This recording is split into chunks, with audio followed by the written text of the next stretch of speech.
Hello, everyone, and thank you for joining our second Pride Without Borders, a Global Mosaic discussions with Report Out. This session will be on Europe and Africa. So for those who are new to Report Out, we are a global human rights charity where we report, inform, and defend the human rights of sexual and gender minorities globally.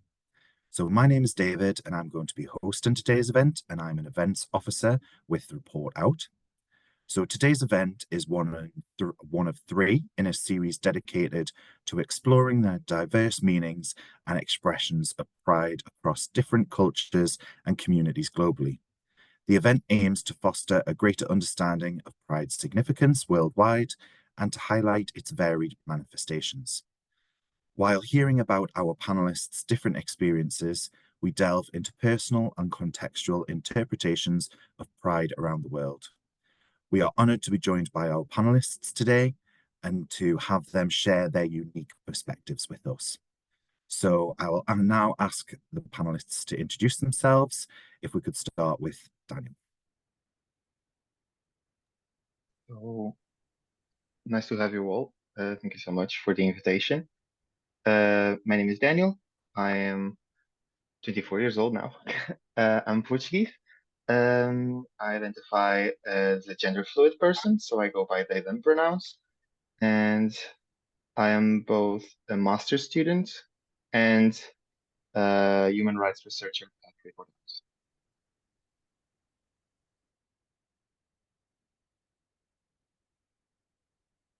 Thanks, Daniel.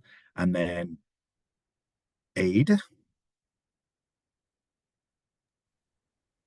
Hi, everyone. I am Aida. I use she, her pronouns. I am from Armenia. I'm a queer feminist activist there. My activism currently mostly concentrated on LBQ women's issues, and I'm a team member of the Queer Sista Platform, which works with LB women, queer, and trans people in Armenia. So that's it about me. Thank you. And Emmanuella.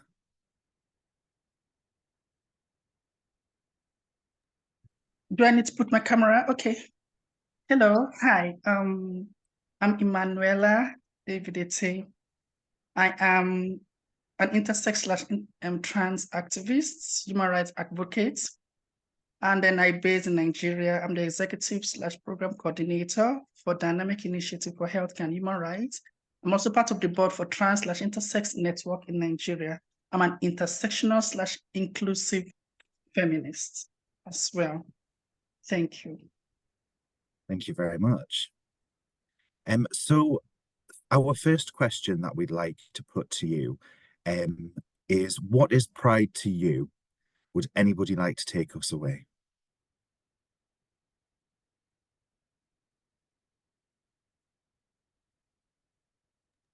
Maybe I can go. Okay, can I? Oh, if you want to start, go on. Okay, to me, I would love to quote a poem. But first and foremost, before I say some lines of that poem, I'd love to say pride to me is a movement. It's a global movement. It's an accumulation of queer voices to enhance visibility. That being said, I'm going to quote some lines from this poem by Rudyard Kipling. And if you can keep your head when all about you are all losing theirs and blaming it on you, if you can trust yourself when all men doubt you, but make allowance for their doubting too, if you can wait and not be tired by waiting or by lied against,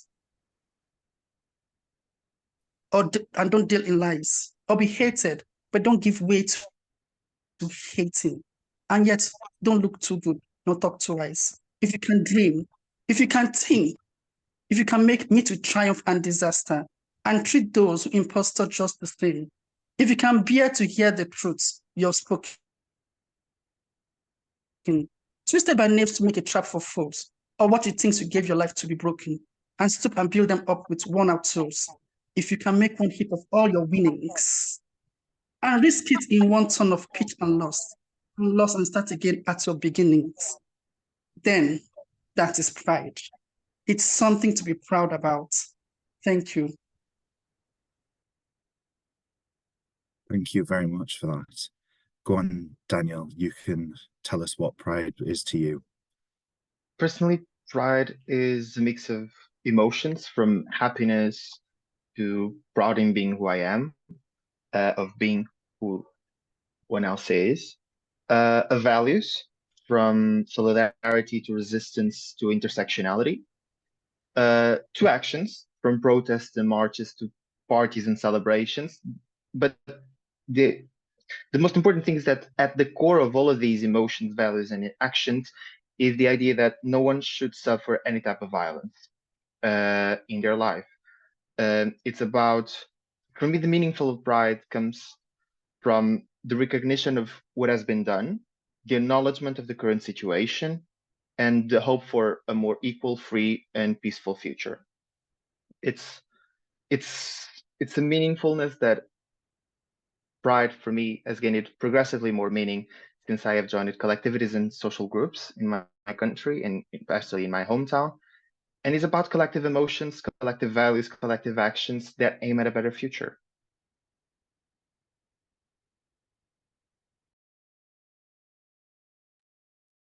So I can finalize the circle. Coming from a place where we do not have the luxury to organize prides because it can be too dangerous and too risky, especially considering the post-war situation in Armenia. So pride for me has a really political importance. And if I have to describe it in one sentence, that should be that pride for me is a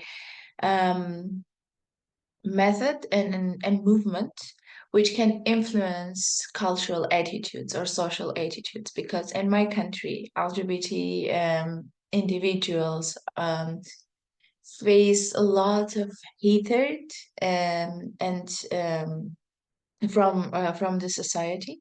And I think pride could be the way to influence to this social attitudes. And of course, sometimes it can lead to the policy change, which can create more legal safety for the community.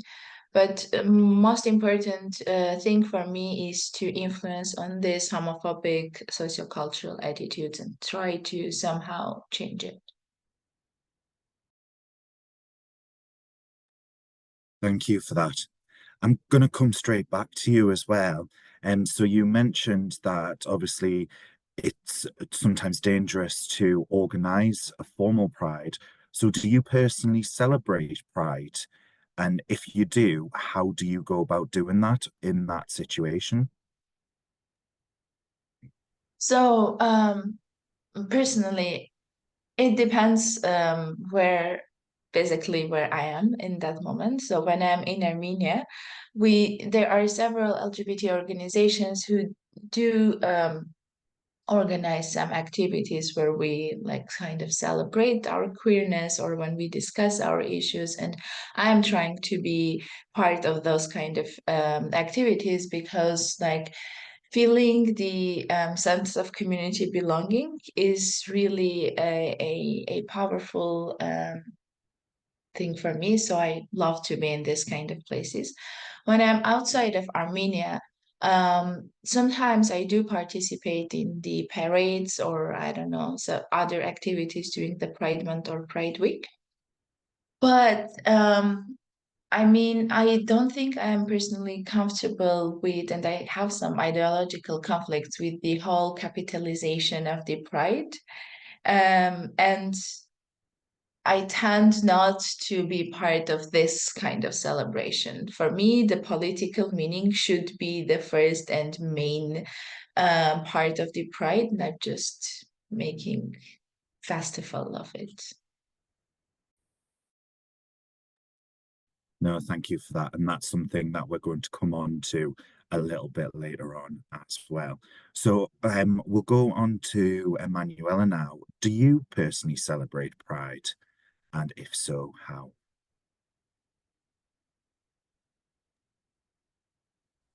So, I personally celebrate Pride. In our country, we celebrate Pride. So now I'm going to talk from two contexts: the personal, individual, and organizations and others. So I said Pride is a movement, and I said some other things. And when I look back, I see Pride as advocacy, a means of advocacy. And in our country, organizations celebrate it individually, or they come together and they celebrate it based due to the fact of the risk involved. Like the previous speaker said concerning Pride, that let me paraphrase it, that she doesn't see Pride should not just be about celebration. I understand that it comes from a place of advocacy as well, and that's where we also do it. We celebrate the need for visibility. We celebrate the fact that we have a voice. Coming from my personal point of view, I look at my life, I take some steps back and I look back and say, your life has been prideful. Let me say something let me use that word, prideful. Why? Because it has been a form of advocacy. And then when there's now a month or a time to vocalize it, like June, it's a time where individuals, organizations, networks come and say, okay, we even will have virtual meetings due to security reasons. We have virtual meetings of Pride, and then we use those spaces to bring together folks from across Nigeria to celebrate ourselves and moving forward. So in our country, we celebrate it from the organizational level, individual level. I've spoken for myself, and then we use the cyberspace. We use the internet and the virtual space to celebrate it, just as we're even having now. We're using the virtual space to have this meeting. Thank you. Thank you. And then, Daniel, what are your Pride celebrations, if you do celebrate? So I'm lucky enough and privileged enough to live in a country that is quite open regarding Pride celebrations. We have Pride celebrations every single year. In fact, the number of Pride celebrations across the country is increasing year by year. And I agree with Aida idea of not surrendering to this capitalist view on Pride. So I try to celebrate Pride on an everyday basis and remind everyone that it's okay to be ourselves, and it should be okay to be ourselves, and to live freely and equally. And during what we call Pride Month, or the month of June, I try to engage in collective action, so parades, protests, and marches. But in fact, now I think the focus, it's been more intersectional. So I'm going to both Pride parades and pro-Palestinian protests to recognize the fights that are joined in this moment of fight. Thank you.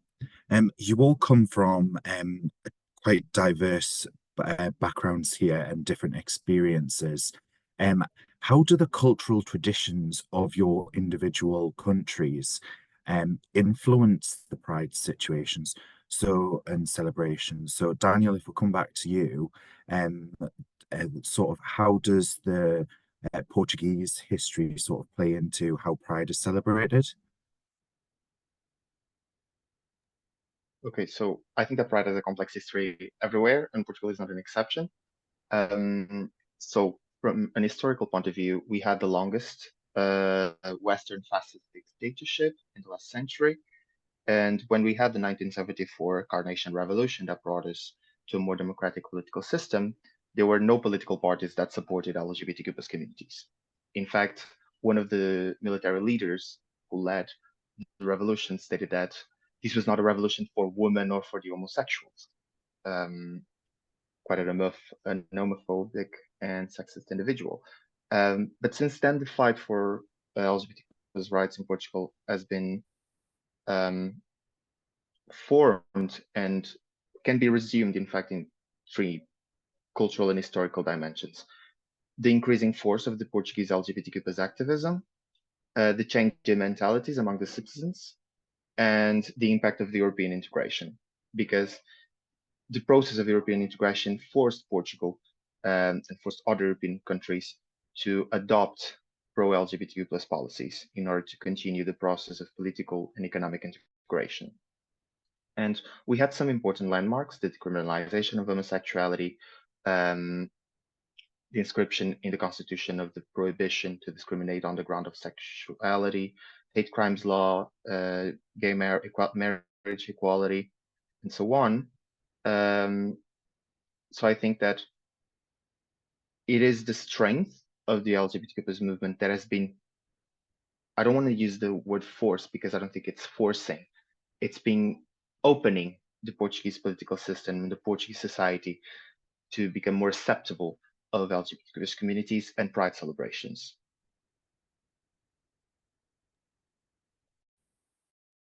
Thank you for that. Aida, do you want to sort of pick up on that as well? So, as I have already said, we do not organize prides in Armenia. So Armenia is really a conservative and homophobic country. So there are no legal mechanisms that could effectively that could create a safe environment for LGBT people, and also social attitude is really homophobic. So if we talk about the history, probably continuous wars can be the central in this discussion, because after the USSR and due to the wars with Azerbaijan, like which were constant from 2016, 2020, and the latest one was 2023, the so-called preservation of nation became the main concept of all the political and sociocultural discussions. And because of this, like being queer was kind of something that is perceived to be against this all national and family values, because they see Armenians' survival as the so people see Armenians' survival is as something that is closely connected with these family values, with morality values, with church sometimes.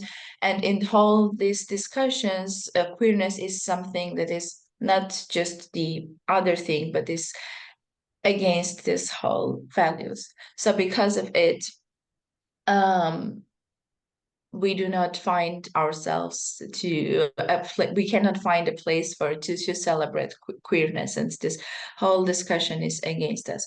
And especially after the latest wars with Azerbaijan, the discussions within the society about queerness increased, and they were like they were mostly about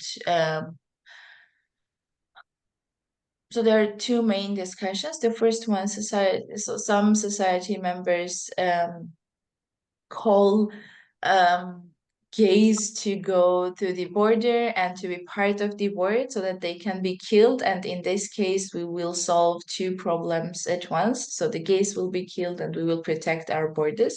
And second discussion is about, this is like, not we cannot call this as the main message of the anti-gender movement, but this is also hugely discussed within some informal social groups.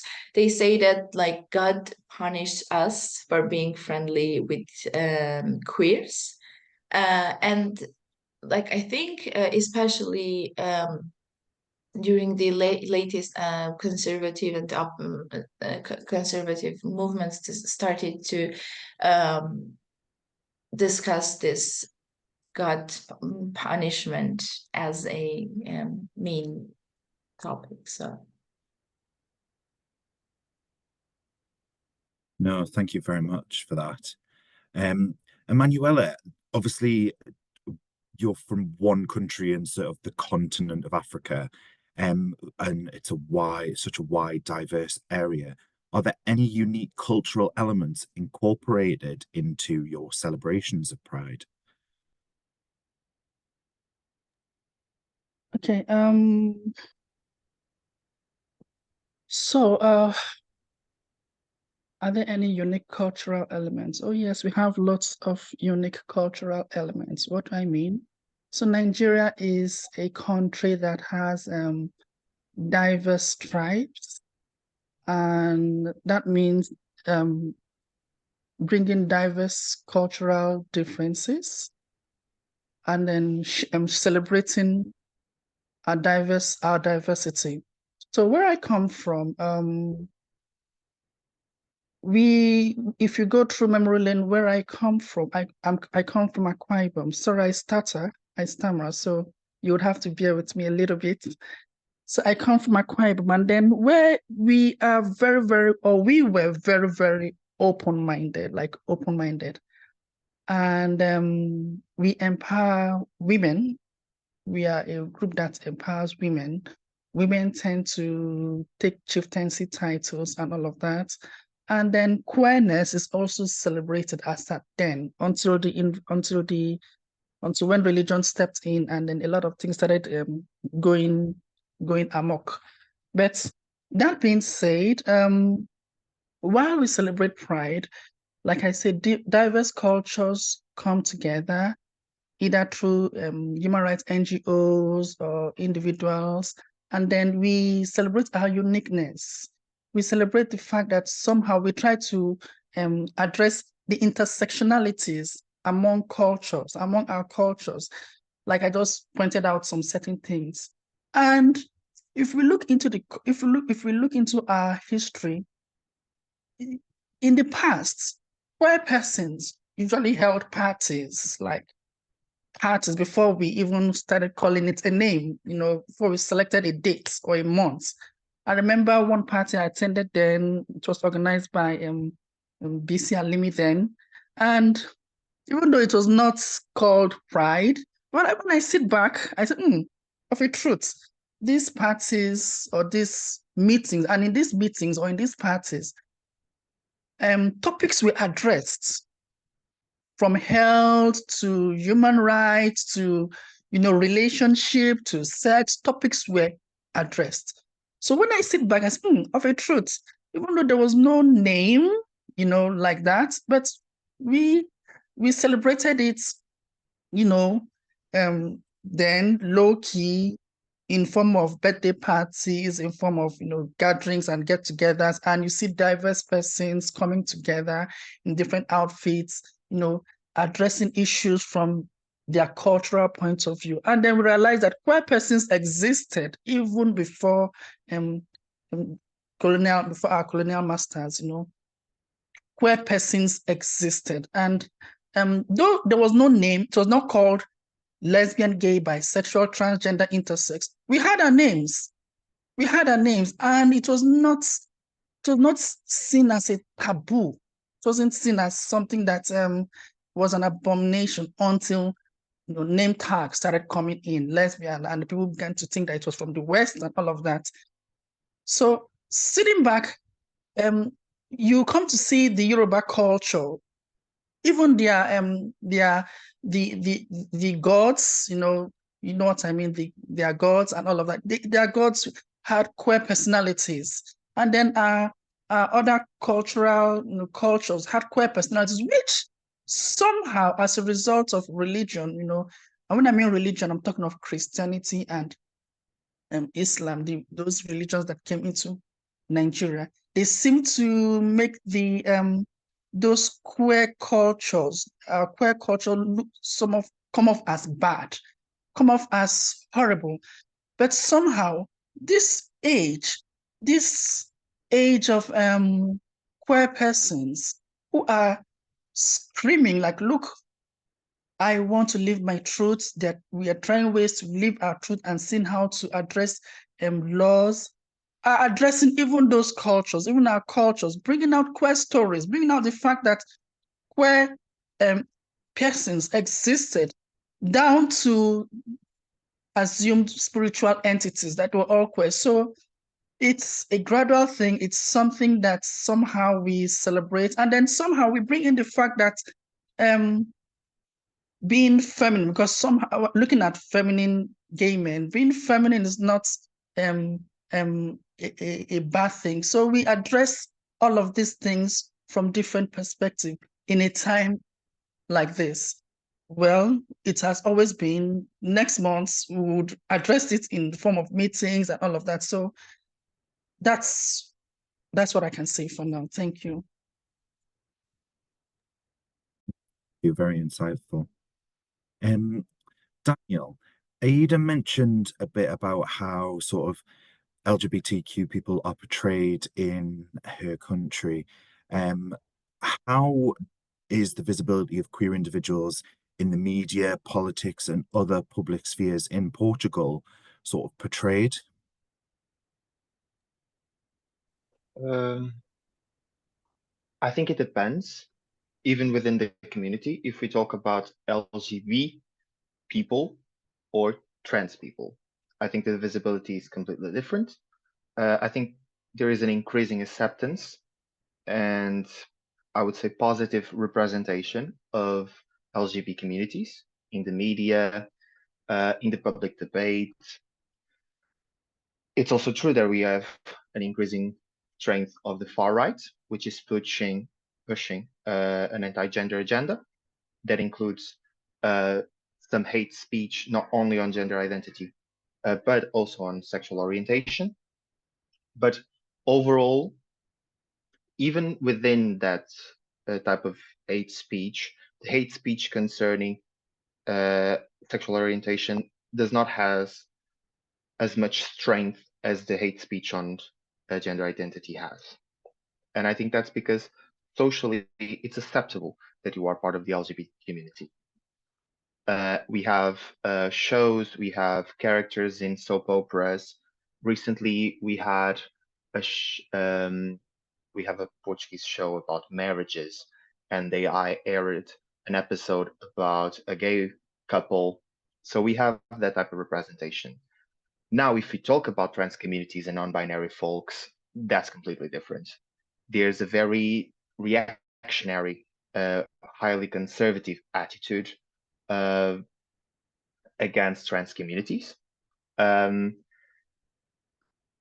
example, when there are public debates on trans issues, trans people tend to not be invited. So you only have a debate of white, cisgender male and female people talking about trans issue without none of them being part of the trans communities. We have a continuous increase of hate speech against trans and non-binary people, and we have a president of the republic that continuously vetoes policies for trans communities. For example, last year, there was a law on protecting the trans kids at schools, and the law was vetoed by the president. We also had a law to allow gender neutral names to be chosen in the identity card, and he vetoed it again. So regarding LGBT communities, we have increasingly more positive representation, but for trans and non-binary people, we still need to work it out. Thank you for that. Aida, we touched on this before, but I'm going to come back to the capitalism. So how do you feel about the effect of capitalism on pride in a bit more detail? And for example, in some countries and cities now, you have to pay, certainly I know this speaking from the UK, you have to pay to attend pride events. So how do you sort of feel about that capitalism element? Firstly, thank you for saying that information about the UK, because I didn't know that you have to pay to be part of the Pride events, which supposed to be a public march or activities. So it is interesting to know. But regarding overall influence of the capitalism in prides, so sometimes, like recently, I usually notice how several businesses, from very small ones to the biggest ones, they started like during the Pride Month. The whole messages and the whole discussions about LGBT issues mostly are being created or connected with some kind of business ideas. I don't know, like some of them are promoting a cosmetics lines or eyeshadows. I don't know. Some of them are promoting um, bank cards, etc. So all the messages and discussions during this Pride Month that I was following were somehow connected with some businesses. And this is really problematic for me, because they like when the businesses are the ones who create or take the majority of the spaces to talk about LGBT issues, they are not they just cannot talk about the real needs and issues that the queer community face. They just I don't know, they just use queerness to have some benefits. And here, so all the ideology of pride being a space where we can raise the concrete issues that we face, where we can change the social attitudes, and where we can push policymakers or decision makers to do some actions to create more safer to create a safer environment for queer people. All these ideologies, like I noticed that they are kind of pushed back, and pride is now perceived as a place where we can just party, and like place to party is again connected with businesses and capitalism in general. And I don't know, the flags, you have to buy the flags, you have to for example, if you want to do a protest, you want to write a message to your banner and just keep it during the marches. Like I noticed that even civil society organizations, like they create their banners fancier now than, for example, before, and they tend to spend money just to create a beautiful and colorful, I don't know, banners, appearances, etc. But they don't pay attention on the why they are doing it. What is the political meaning of it? So I think that pride is now more of a place not to be, I mean, of course, we can be visible as a queer community during the Pride, and it is still there. But the visibility, I think, now is hugely influenced to this capitalistic perspectives. Thank you. Emmanuella, is the capitalism of pride something that is visible or prevalent in Nigeria around this? Okay, let me in Nigeria, it's not okay. I'm trying to be very, very careful with my words. So this is it. Queer persons are disempowered economically.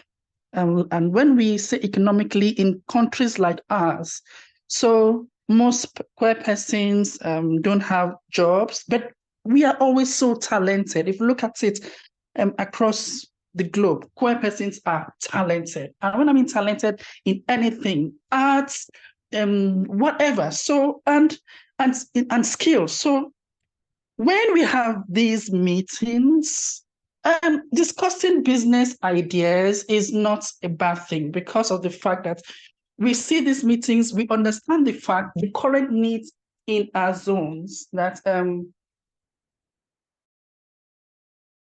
we need to be economically empowered so that we can empower others. Money makes the world go round.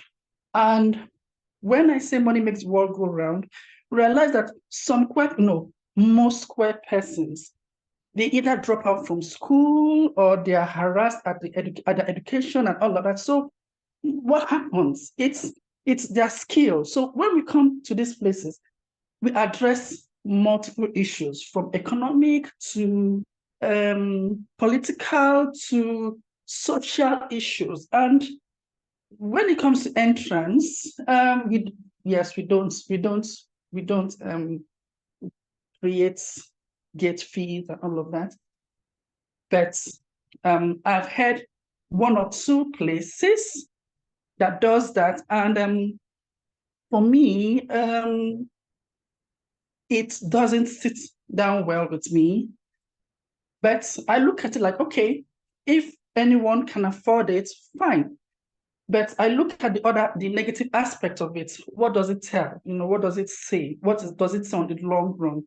It becomes capitalist. It becomes for those who are rich and could afford it, and that does not speak well to others who cannot afford it. But that's an aside. So I've touched, virtually the disadvantages and the fact that how it's done in our side. We discussed economic issues. A lot of queer persons have good skill, like tech skills. Some are graphic designers and they don't know how to go around it because somehow in a country like ours, you cannot get a job. Someone looks at a trans person and assumes that this person is not fit for the role. And before you say Jack Robinson, that person is being discriminated upon despite the fact that person is qualified. So so what do queer persons do? When we have these meetings, how do we connect? How do we network? Okay, I've got this business and that. And then when it comes to the political aspect, there's a law. There's a pending law.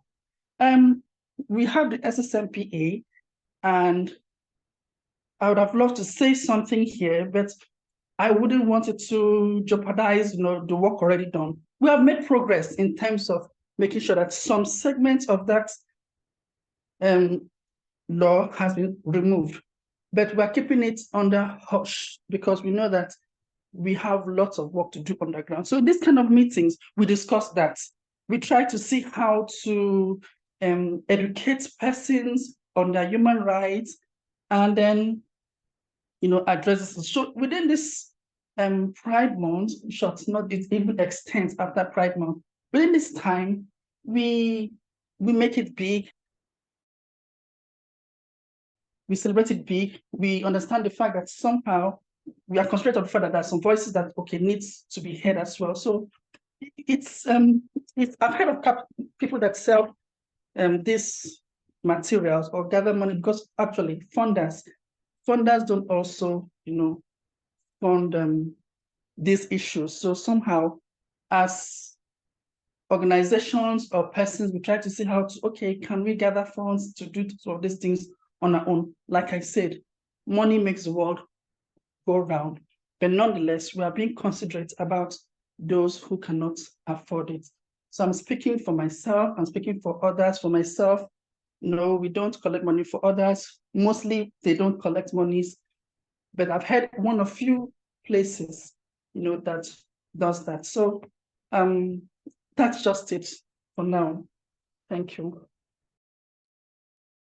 No, thank you. That's great. I'm going to stay with you, Emmanuella, and talk a little bit about what glimpse of hope do some Africans have in regards to pride and expressing themselves, especially in countries where those same-sex relationships are criminalized. Okay. Okay. So In Nigeria, the trans/intersex movements is, I will call them daredevils. So, the movement, the network is so visible. Like, we have had it, we are tired. And it's giving room for other persons to also speak out, like, hey, this is not right.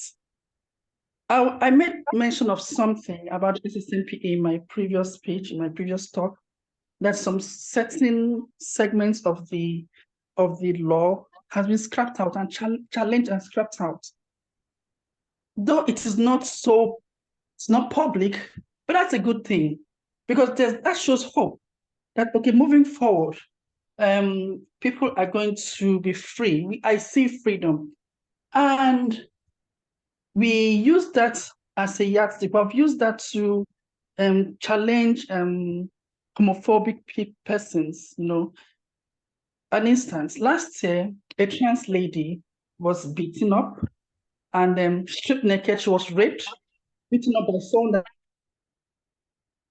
that she met online, and then her money was withdrawn. And this person that did this horrible act was, bragging about it. Our lawyers, who are aware of these situations, took this person to court, and it came in our favor. The judge had to look at the trans lady as a human being, and that was a good thing. The case extended till this year, and when this homophobic person saw that, oh my goodness, the law is against him, he began to try to see how to settle out of court. He was so demoralized, and we saw it as a win. That was it. Then another case, there are a group of persons who usually, pose as suitors or friends on social networks, and they reach out to you, and before you say Jack Robinson, you meet with them and they're beating you. They are called keto. And some weeks back, that kind of thing happened, and they were taken to court, and the thing ruled against them. So we see that, okay, moving forward, there's progress, there is hope, and that's something that is worth, celebrating one step at a time, till we get there. Presently, early this year, we had some group of if you know Nigeria, there's something called Nollywood. I know that there's Hollywood, so Nollywood. And there's some persons within the film industry were low-key challenging homophobic persons and challenging gay men to live their truths. Like, hey, be with a man than be with a woman, and also challenging the system. And when you look at it, okay, we understand that media is a strong tool for advocacy.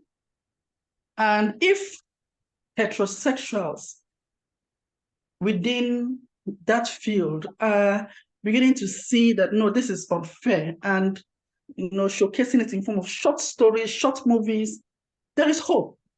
There was an outcry, a loud outcry early this year into March, April, and you can see that, okay, people were talking about these issues here and there, even though some persons use these issues to chase clout. But the fact that, one, the law was challenged, some sections of the law was challenged and removed, the fact that law, a trans woman was vindicated, some homophobic persons were, dealt with, as a result from the courts, from the judgment of the courts, it shows hope. It shows that moving forward, the community in Nigeria, it might take a while, but there is hope. There is hope, for us. And I believe that when I look at other countries, they started from somewhere. When I look at other countries, they started from somewhere. It was not a quantum leap, but it was a gradual thing, challenging laws, being vocal, Daniel spoke of positive representation. Oh my goodness, one cannot be, we have to speak so much about positive represent. Those are mediums, those are ways we change people's mindsets, people's biases, unconscious biases. So I see hope. I believe in freedom for everyone. And that's it. Thank you. Thank you. I think we'll have one more question that I'll put to Aida and Daniel, and that will be, what do you think are the biggest challenges facing LGBTQ people and Pride in your country? So we'll start with Aida.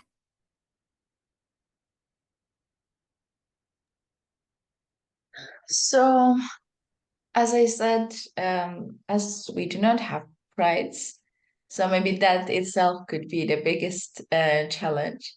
But other than that, if I have to describe generally the main challenges that LGBT people face in my country, the first one should be the physical abuse, and this is and I mean, this is the thing that mostly trans communities face, but not only. But especially trans women, are more vulnerable in this case. And I don't know, just 2 weeks ago, there was another case where a trans woman got beaten up. And this is something that our communities face usually, unfortunately. And another thing is domestic violence. So they are facing violence in their families, usually because of being gay. And there are a bit differences if they are gay men or they are just queer women. For gay men, they tend to be, again, the physical violence is one of the most common things, and sometimes they end up having not having a space to stay, because staying with their families is very abusive and of course risky for their safety and security. But for queer women, considering the conservative nature of Armenian society and people, when the families find out about their daughters being queer, they tend to lock them at home. So they are kind of forced to stay at home with their abusive families. So these are the slight differences. And lastly, I want to mention the issues that specifically queer women face.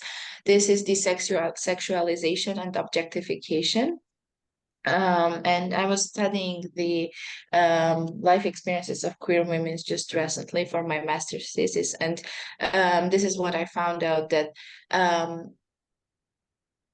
sexuality and objectification, as I said, are the main issues they face, but there are slight differences in the lesbians' cases and in the bi, pan, and queer women's cases, because lesbians are usually face this so-called corrective rapes or corrective or men tend to suggest to have sex with them so that they can correct them. And also there is this huge fetishization of being the first man of the women's lives. And when this is they offer to have sex with women when they found out that they do not have recent intercourse, that they didn't have any intercourse with men before.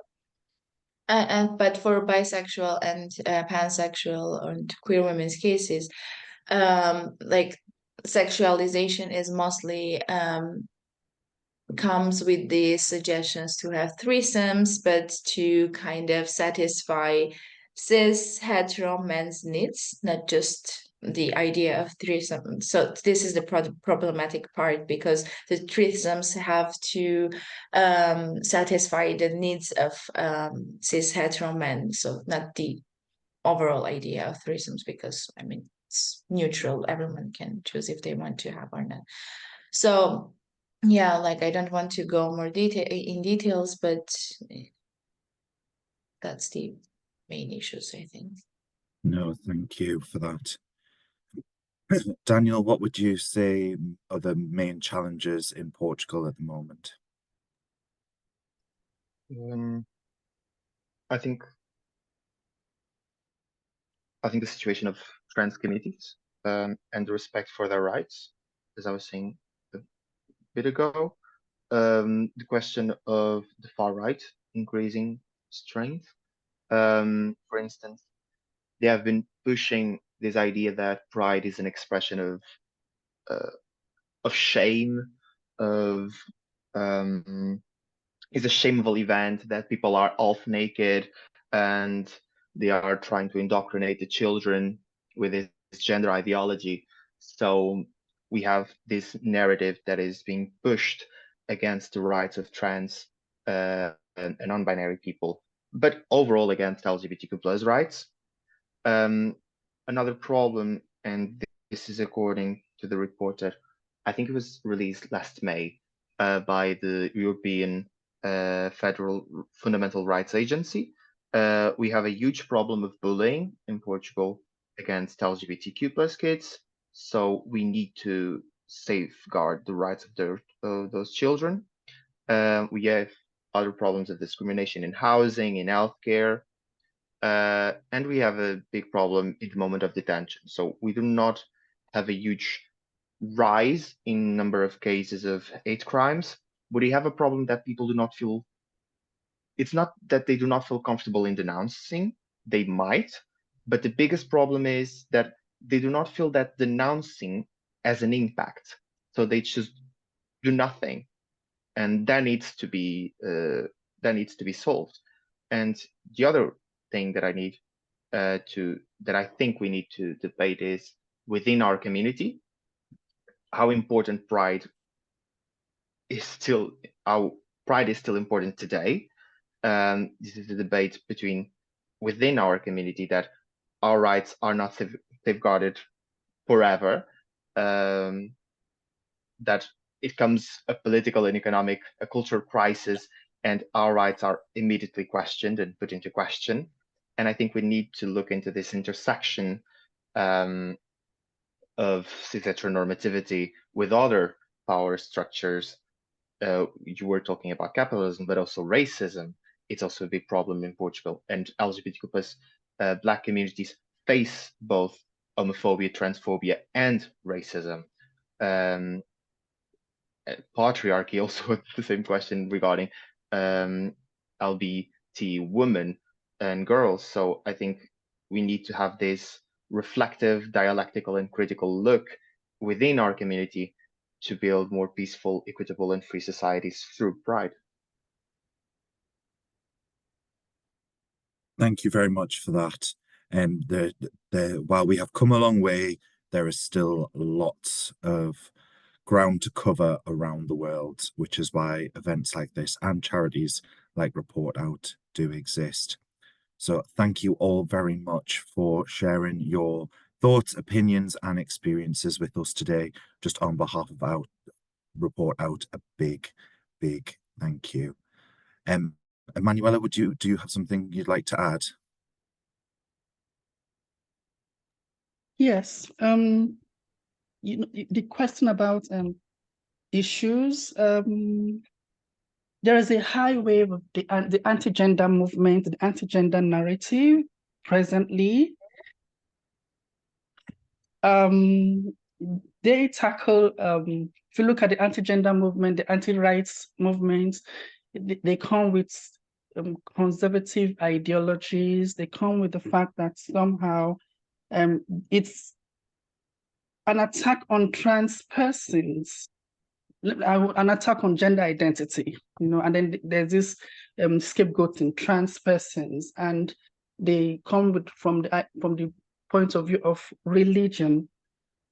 And when we sit back, they subtly infiltrate some